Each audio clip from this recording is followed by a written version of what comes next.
Have you ever wondered and thought to yourself why some people are completely dialed in and they have 10 times more amount of the energy than you have? They have the 10 times better physique than you have. They have all the girls, they have all the money, they have everything going for them as a strong high value man. Because I can guarantee you all the rich guys, all those CEOs, all those high value men which you see online or just are interacting with now, they're all doing this one thing which you don't know about, the cheat codes, which is biohacking. Biohacking is essentially the cheat codes of enhancing your body, upping your energy, upping your motivation, upping your whole drive and just whole character as a person.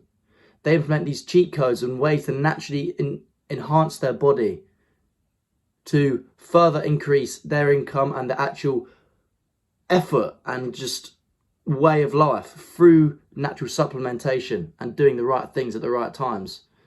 And in this video, I'm going to explain to you the basic kind of cheat codes which you can use to then further project onto your life and change your life forever, basically. Let's get into it. Hello, my name is Ash. I take guys from the bottom of self-improvement all the way to the top of self-improvement. So you could say it's a somebody to a nobody transformation through self-improvement. So, at the start of the video, I was mentioning about biohacking and how you can optimize it to fit your body's performance levels and enhance you as a person. And that's very true. It's very logical and very simple to do. There's simple hacks and cheat codes which you can do out there that will 10 times your testosterone, 10 times your motivation, 10 times so many different avenues of your life just by doing simple things every single day. This will give you an edge. And you'll look at everyone else around you and the entrepreneurs that you're seeing, you'll be like, holy shit, they're doing the exact same things which I'm mentioning in this video. So, moving on. Let's get straight into the nitty-gritty. So, with water, natural supplementation with your water. If you're drinking natural fluoride water, you need to change that ASAP. Fluoride is killing your body. It's killing your pineal gland. It's killing your whole system in your body, and it's sadly in the normal tap water which we drink nowadays. In the normal pipe filtered tap water which goes around, which you pay for. You think and hope that the water that you pay for is at least semi-decent quality, but no, they always still try to fuck you over. They never let up, bro. So you need to change up the water you drink. Your body is made up of 80 to 90% water. So it makes sense to drink a lot of it and actually have the right kind of water and not poisoning yourself and your body through drinking fluoride and filtered water. So you want to be drinking 3 litres per day minimum, but no unfiltered tap water. Now you might be asking, Ash, right, I can't drink my tap water. Where else am I going to fucking drink water from? I'm going to starve. I'm going to turn into a raisin due to dehydration, right? So ways you can get around this is through bottled water and water filters. So the ones you want to have are Evian, so a few bottled waters which have low to zero levels of fluoride is Evian. This has been tested by loads of different government and websites out there. So Evian's a good one, Aquapana, and some of the best filters which pretty much work. Like, so they're known as reverse osmosis filters, which pretty much filter out all the bad stuff which are in your water and put in the new good quality good water which you want to be getting in your body. A few examples of some really popular ones are the APEC water system or the APEC water system. That's a good one. And the COZ with 110% if you've got a bit of money to invest in those, either in the water or in the, I've forgotten the word, the reverse osmosis filters. Get that checked out if you haven't got that already. So moving on, number 2. So the actual food you eat is essential for your energy levels because, well, your energy input is the food you eat and your energy output is the food, well, it's your body's processing of that food, which you then output to the world. So if you have really shit food, mate, you're having really bad stuff, it's not going to be healthy for your body and you're not going to be able to work at the same level. You're going to have brain fog, you're going to have all these different things. And I'm going to go through some of the main ones that will make you feel this way and will disrupt your body massively. So you got seed oils. Man, this is a big no-no. Seed oils block your endocrine receptors. Now you might not know what that means. Your endocrine system is pretty much the building block of your body. You need it to survive. It's blocking your system or making your body work harder or not work as proficiently to actually flush through your system, etc., etc., and work properly. Normally, seed oils are also packed with soy or soya. So you have soya milk, which is all in your Starbucks coffee drinks, which is all supposed to be really fancy and really nice, which a girl will always want. They're really bad, so don't get on those coffees because it will disrupt your endocrine system. Moving on to processed foods and microplastics. You need to get the plastic microwave foods out your fucking diet, bro. The main goal for the processed foods, which is the fast food, so like McDonald's, Domino's, KFC, is to get you addicted. They don't care. It's not good. Microwavable meals, which you can get at Tesco Easy, the easy Tesco meals, put in a microwave for 3 minutes. You really think that's healthy? You really think that tiny meal, which you haven't even made from scratch, and you don't know what's in it unless if you read the fucking packaging. They're just there to make you addicted to it. Like, think about this, right? Have you ever had Domino's or a fast food or anything like that, and you eat it? Fucking massive. It looks amazing to eat, so you scran it all, and you feel like absolute shit. You literally go into a food coma. You sit there with your belly out like this, flapped out everywhere, flies undone, fucking sitting there, comatized, then fall asleep, and don't get any of your stuff done. That is because the seed oils, microplastics, and all the bad negative stuff which is in your body, and your body's struggling to digest it. It's poison. Why do you think you feel like that, bro? It's not because it's that good, it's because there's that much shit in it. Another big topic for biohacking, which you can do literally today, is to not use any non-stick equipment. FDA has confirmed multiple times with multiple articles and research that toxic chemical compounds are being leaked into your food through the non-stick pans. It's not healthy whatsoever to be using non-stick pans. You think about it, back in the day, our ancestors, when we were cooking stuff up in pots and pans, they didn't have non-stick pans because the food was actually healthy food. It didn't have all the other chemicals and all the other bad stuff in it, which you'd have today, which actually sticks to the pan. The reason why your food sticks to the pan, right, is because it has all that bad negative energy stuff. The reason why your food sticks to the bottom of your pan is because it's got so many additives and preservatives in it that ruin it. So try not to use non-stick equipment because it will make it even worse. Just use butter or olive oil. Don't use the non-stick pans. Just use other certain things. Coconut oil, for example, is another great one. So you got 3 there: butter, coconut oil, and olive oil. Use those. And the non-stick equipment is actually linked to liver damage. With the FDA research into it, they've linked it to liver damage, cancer, brain damage, etc., etc., and several other health conditions. So I've just went on a rant about all the bad stuff which is in your food, the chemical compounds. But what is the best foods to actually eat? The best food you can actually eat is grass-fed animals.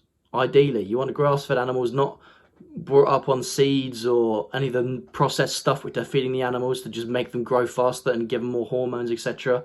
Estrogenize yourself through it. So grass-fed animals, livers and organs from those grass-fed animals. So a great one is cows, for example. Cows are fucking amazing, bro. They're honestly so sick. They've got 3 or 4 linings in their stomach to literally filter through all of the bad stuff which you're consuming constantly. Well, they consume grass. So, bro, they're making milk, they're making amazing fucking ribeye steaks, fillet steaks, all of it, which you consume all the time through grass. They're really impressive animals. Cows are sick, mate. Just have a look at a cow. Cows are amazing. I'd love to be a cow. So you ideally want the livers and organs. They're the best ones to eat. Alongside the actual best foods to eat, which not other stuff. So you want red meat. You want all of that kind of good stuff. But you also want fruit. Fruit is very, very good for you. You want their natural energy sugar levels.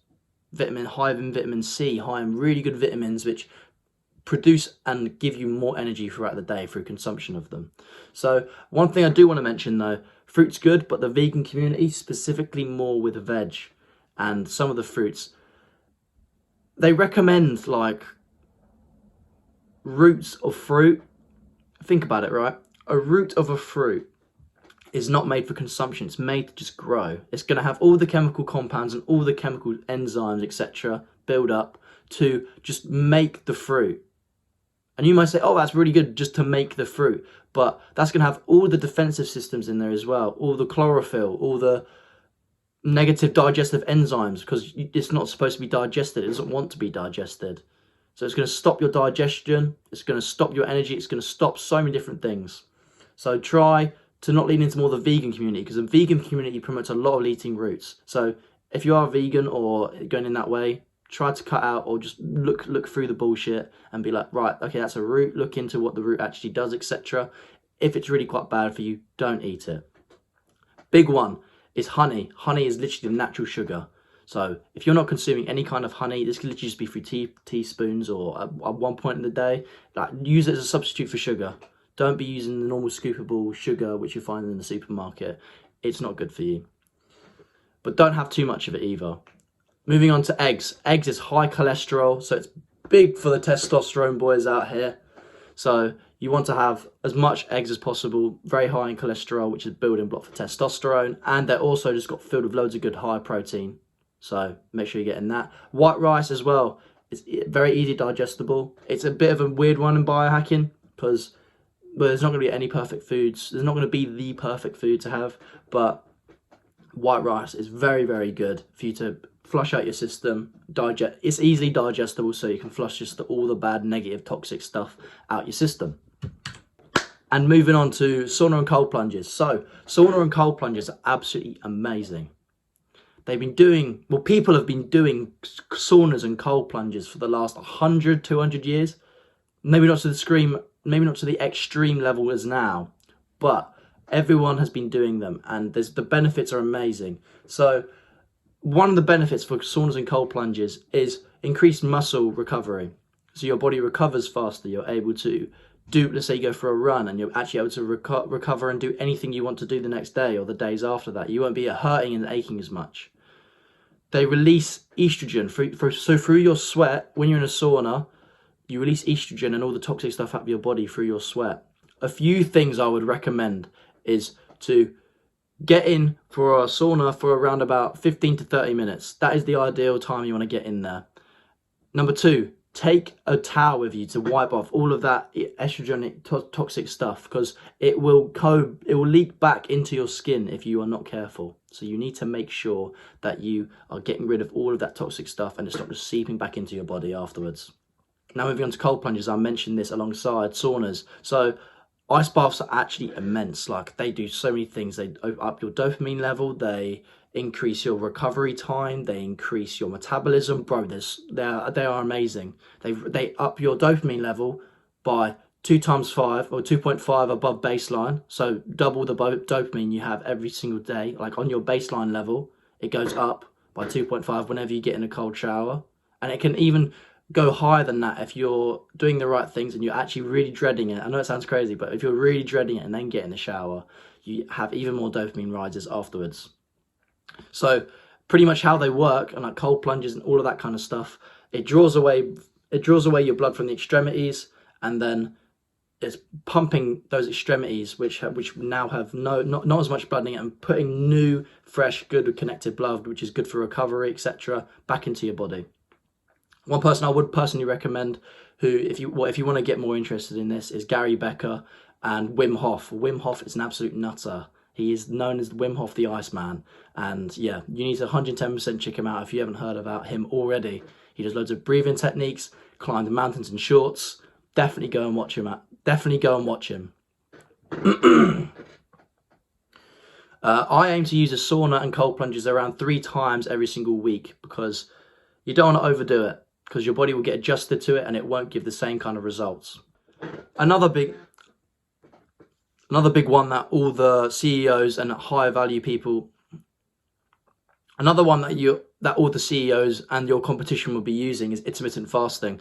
I usually fast between around 5 o'clock in the evening, because that's when I have my last meal, all the way to around 8, 9 o'clock, where I then break my fast. So all in all, that's around a 12 to 14 hour fast. Yeah, around about that. And the reason why I do this is because I do all my work and focus in the morning. So doing intermittent fasting, if you think all the way back in the day, when we'd be in our tribe setting, we'd sit there, we'd go out for food, and we'd hunt for our food. We wouldn't sit there going through fucking Tesco or Sainsbury's or anything like that. We'd sit there, we wouldn't sit there, we'd run around getting our food, foraging, getting berries, nuts, fruits, hunting, getting food. And sometimes we'd go out on those hunts and forages and we wouldn't come back with anything. And due to this, our body would naturally increase our concentration and focus levels due to us not having any food and us needing food. And this is similar, we can use this kind of primal factor which we have in our brain to nowadays to increase the work you do, and due to not consuming any food, focus on 10 times your focus levels. I personally do this in the morning. I do my work in the morning, I record these videos in the morning, so that is the best time for me. But have a look at other people's examples. I would personally recommend what I do, but something else might work for you. Now, the benefits, not only just for energy and focus level, which come alongside intermittent fasting, it's improved brain health, it improved your overall health overall, this due to metabolism, etc., etc. It has reduced heart risk, weight loss, so many different other things as well, so many. If you're not doing it already, get onto intermittent fasting. That is why your competition are beating you straight away. And the last one I want to talk about is sleep. So sleep is the basics. It is the fundamental thing. And to be honest, if you take one thing from this video, it is sleep. You need to be getting 8 hours of sleep. And you might think, oh, it's not that important. I don't need sleep. It's fine. No, bro. Why would I even need sleep? Sleep's just BDM. Bah! Big slap to the face, mate. Big slap to the chops. It is important. You need to be getting sleep. It is essential. You need 8 hours of sleep. And that's not just sleeping, because people get confused. People think sleeping is just sitting in their bed. So they set an alarm for exactly 8 hours. You're not actually sleeping. You're not in deep sleep. You only sleep for around 6-7 hours in deep sleep. You ideally want to get 8 hours of deep sleep. So let's say you want to set a bedtime, right? So you get up, so you go to bed at 9 and you wake up at 6. It takes around your hour to actually properly move into that sleeping states and different types of sleep, like REM sleep, etc., etc. So you ideally want to make sure you have 8 to 9 hours on your alarm, so your body can fully rest and recover, reprocess, rebuild, and sort its energy levels out, dopamine levels out, everything. There's so many different things. So it's the basic and the fundamental for your existence and motivation and drive, energy, output to the world. Also, stop eating 4 hours before. Your body will either focus on recovering or digesting. So let's say you've had a meal 4 hours before. Your body is not going to use all the nutrients and stuff which is getting out of those meals, or it's not going to use the nutrients getting out of those meals if you've eaten it literally an hour or like a minute before you go to sleep. You're only going to focus on digesting or recovering. So your body's either going to do digesting the food or using the food which is already digested to recover your body and reuse. And that's probably why you feel tired as well. Another big one, if you want to actually get to sleep better, the things I do to improve my sleep. So I turn technology off around 2 hours or an hour before I go to sleep. If I don't have it off for 2 hours, I have my glasses. Where are they? I got some blue light glasses, which I'll quickly show you now. These bad boys, which are absolutely amazing. Very stylish, I know. I look amazing in glasses. They're cheap online, get them. Alongside this, read a book. So have these bad boys on as much as you possibly can to block that blue light out, because that keeps you up. That is the main thing that makes people stay up to 3-4 a.m. and that's the reason why you can't fall asleep. It's due to the blue light. So get yourself a pair of glasses like these. Alongside this, you can read books. If you find your mind's a bit overstimulated, you can use meditation, reading books. They're the big ones which worked for me. I used to struggle with my sleep really quite bad. I used to stay up till 3-4 a.m. doing bullshit straight up. And you need to set your circadian rhythm. So you wake up at a certain time and you go to sleep at a certain time. Circadian rhythm, like I said, wake up and sleep up time. So this is literally back to primal days where you normally wake up with the sun and you go to sleep when it's night time. And ideally, you want to be able to get to the point where you ideally want to wake up to natural light. You want to wake up to natural light, because that is when you feel the best. If you probably notice when you have an iPhone alarm, you feel like shit. You're just like, fucking hell. It's like you've been shaken awake, pretty much. That alarm honestly haunts me in my dreams. It's nightmarish. That alarm is dreadful. So, yeah, set your circadian rhythm in motion. And don't wake up at separate times every single day. Try to stick to one focused time. Last thing I want to talk about is no phone in the morning. Having your phone in the morning can kill your gains straight away, because the first thing you're going to do is check your phone. And there's a lot of other people which will say, like Andrew Tate, for example, oh, that's the first thing I do. I get up and check my bank account. But dopamine releases. He can control it. He's sick, that guy. So you want no phone in the morning. You want to not boost your baseline dopamine levels and get distracted or literally fall back asleep in your bed. So make sure you don't have that in the morning. Right, boys, I'm off to go downstairs and break my fast. So I'm going to enjoy a fat, lovely, hearty meal in my big old stomach. So I'll see you in the next video. Take care. Mwah.